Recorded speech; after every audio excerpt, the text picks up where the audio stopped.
Selamat pagi teman-teman. Apa kabarnya hari ini? Semoga kita semua diberi limpahan kesehatan, perlindungan dan keberkahan. Amin. Untuk hari ini kita akan membahas mengenai tips dan trik apa yang kita butuhkan dalam memulai sebuah usaha kedai, terutama kedai kopi. Saat ini sudah masuk tahun ke-7 Anak Tu Coffee berdiri. Di tahun-tahun pertama pendirian kedai, tidak pernah terfikir bahwa semuanya kompleks, teman-teman ya. Saya berpikir saat itu, oh ya udah, kalau mau buka kedai ya kita buka aja dulu gitu. Ternyata ketika set kita masuk, oh ternyata seperti ini. Ternyata kita membutuhkan sesuatu yang unik di dalam penjualan produk kita. Ternyata saya butuh positioning, tidak cuma mengenai keunikan produk, tetapi juga tempat yang benar-benar pas di mana orang mencari produk saya, teman-teman. Kebetulan usaha yang saya angkat adalah usaha kopi, karena memang berdasarkan hobi. Dan sebelum mulai usaha, saya berpikir untuk bagaimana caranya kopi yang saya jual adalah single origin dari kampung halaman saya, yaitu Bengkulu. Nah, saat itu yang pertama kali saya lakukan adalah membuat sebuah produk kopi botolan atau kopi siap minum, di mana saya bisa melakukan pemetaan di mana sih sebenarnya kekuatan yang paling pas untuk saya mulai bisa membuka spot. Seminim-minimnya adalah corner kopi, dan itu adalah di areal publik, bisa itu di bandara atau di hotel. Nah, tempat yang paling pas untuk membuka kopi single origin daerah setempat adalah di perhotelan, teman-teman.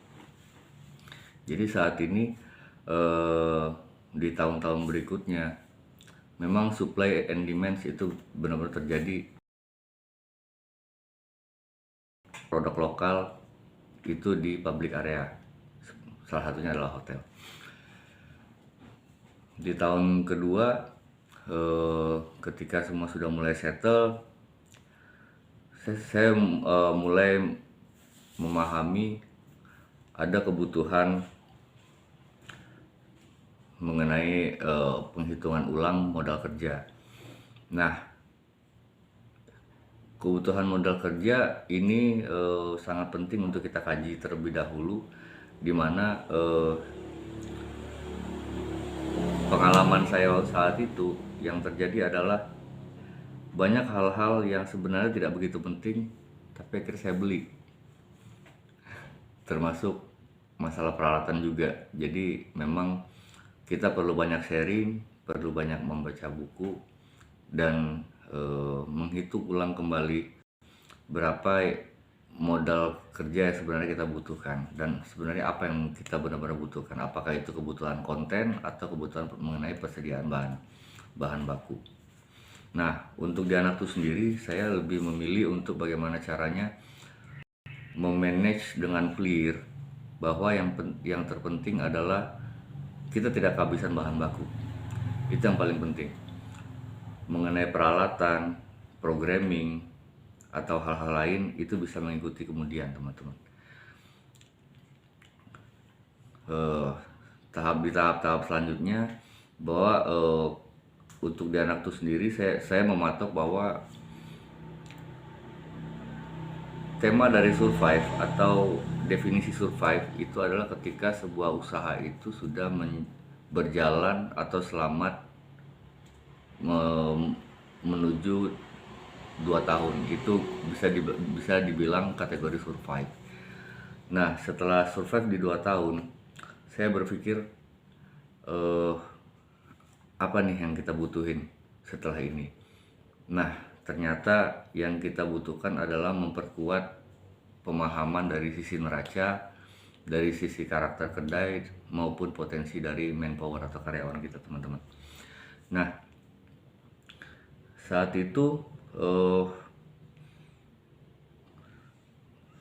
putaran dari modal kerja itu memang benar-benar untuk di kopi ini sendiri sangat bergantung dengan rekan kita yang ada di hulu atau petani dan pengusaha tani dan prosesor kopi di atas.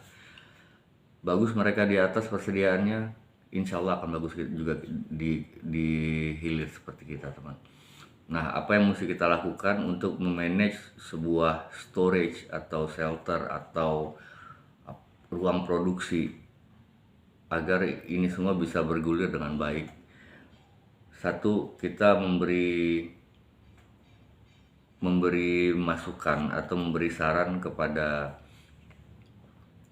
rekan-rekan prosesor di atas untuk memberi update ke kita mengenai persediaan yang ada di atas di hulu setiap bulan, agar kita juga mengetahui kebutuhan beans yang mana dulu yang bisa kita penuhin di bulan ke bulannya, teman-teman. Itu satu, mengenai persediaan. Kemudian kembali ke masalah kembali ke kebutuhan yang namanya kebutuhan akan pemahaman neraca. Nah, ini sangat penting kita lakukan setiap hari, kita update setiap hari yang namanya transaksi harian. Mungkin di sesi berikutnya saya akan lebih detail menjelaskan atau men-share sebuah pemahaman tentang pembuatan dan konsep neraca keuangan melalui transaksi harian di Anak 2 Coffee. Ini penting dilakukan setiap hari. Kenapa? Agar kita bisa mengetahui bukan cuma sekedar omset, tetapi juga apa yang terjadi hari ini, transaksi hari ini, dan update apa yang bisa diberikan dari karyawan ke kitanya, teman-teman. Ini sangat penting juga untuk kita bisa memulai yang namanya pencadangan penghapusan aktiva produktif yang memang wajib dilakukan secara harian kalau kita memang menjual produk barang, karena ini tidak mungkin ditumpuk, teman-teman, dan kita tidak tahu force major akan datang kapan. Nah, di tahun ketiga dan tahun keempat setelah survive ini kita akan memasuki yang namanya proses tumbuh atau growth, ya. Nah, growth ini sendiri ada beberapa indikator yang bisa kita lihat. Kalau untuk di Anak 2, growth ini ada dua macam. Satu, growth secara penjualan. Yang kedua, growth secara persediaan permodalan dan persediaan dari PPAP emas, ya. PPAP emas ini saya bangun dari tahun pertama, dimana kalau istilah kami di kedai adalah bagaimana kita jaga di belakang, jaga risiko di belakang. Risiko force major, bagaimana caranya? Yaitu kita melakukan pencadangan aktiva melalui pencadangan aktiva emas. Ini juga akan saya bahas di sesi selanjutnya. Yang penting pemahaman yang mesti kita lakukan yaitu salah satunya adalah pemahaman mengenai neraca keuangan. Paling saat ini itu dulu, teman-teman, yang bisa saya share untuk pagi ini. Sampai jumpa esok hari. Dan jika ada pendapat atau yang mau di-share, boleh langsung diketik di bawah ini. Dan jika channel ini dirasa memberi manfaat untuk teman-teman, jangan lupa like, komen, dan subscribe, teman-teman. Terima kasih.